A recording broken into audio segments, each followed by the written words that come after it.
Good morning and welcome to UroNurse News. I'm your host, Vic Senese.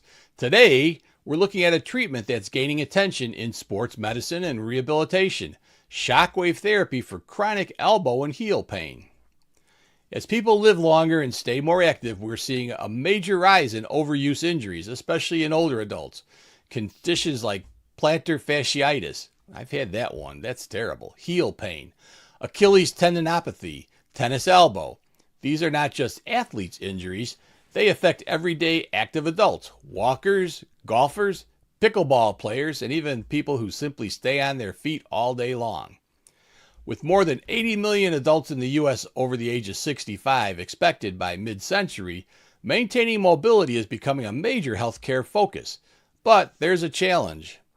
Most patients start with conservative care, rest, anti-inflammatories, maybe some physical therapy, and for many people that works, but not for everyone. When pain becomes chronic, especially in the heel or elbow, it can limit walking, exercise, and quality of life. That's where an emerging option comes in, shockwave therapy. So shockwave therapy, also called extracorporeal shockwave therapy, and all of us in urology know about that for kidney stones, uses high-energy acoustic sound waves delivered through a handheld device. It's applied directly over the area of pain, usually in a clinic setting. A provider uses a wand-like applicator to deliver pulses of energy into the tissue. Researchers believe shockwave therapy works by increasing blood flow to the injured tissue, stimulating tissue repair, encouraging new blood vessel growth, and interrupting the chronic pain signaling pathways. In simple terms, it helps start the body's healing response in areas that have stalled.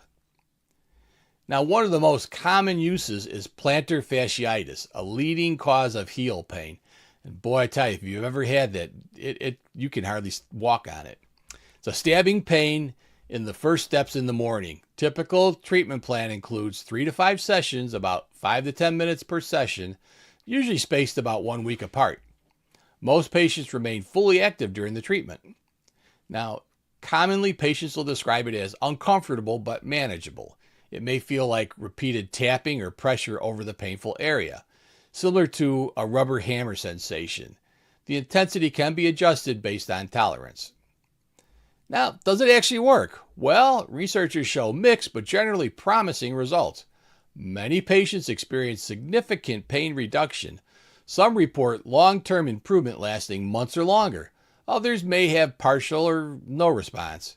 It's not a guaranteed cure, but it's a non-invasive option when standard treatments fail. There are 2 main types: radial shockwave therapy, a wider, more superficial treatment, and then the focused therapy, deeper, more precise targeting. Clinicians choose based on diagnosis and tissue depth. One major advantage is recovery time. There is typically no downtime or activity restriction. Unlike surgery or injections, patients can often continue normal activity. However, there are some important considerations. Not always covered by insurance, so out-of-pocket costs can vary and can be expensive per session. Again, results are not guaranteed for every patient. Shockwave therapy represents a promising, non-invasive option for chronic heel and elbow pain, especially when conservative treatments have not provided relief. For the right patient, it may help reduce pain, restore function, and improve quality of life without surgery. Tomorrow on UroNurse News, are forever chemicals silently speeding up aging in men? Oh no.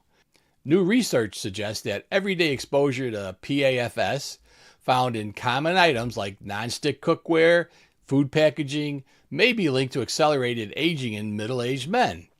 What does this mean for your patients? How strong is the evidence? What does it mean for you if you're a man? And should we be changing how we think about environmental risk factors in urology? Tune in tomorrow to find out more. UroNurse News every weekday at 9 a.m. Central Time.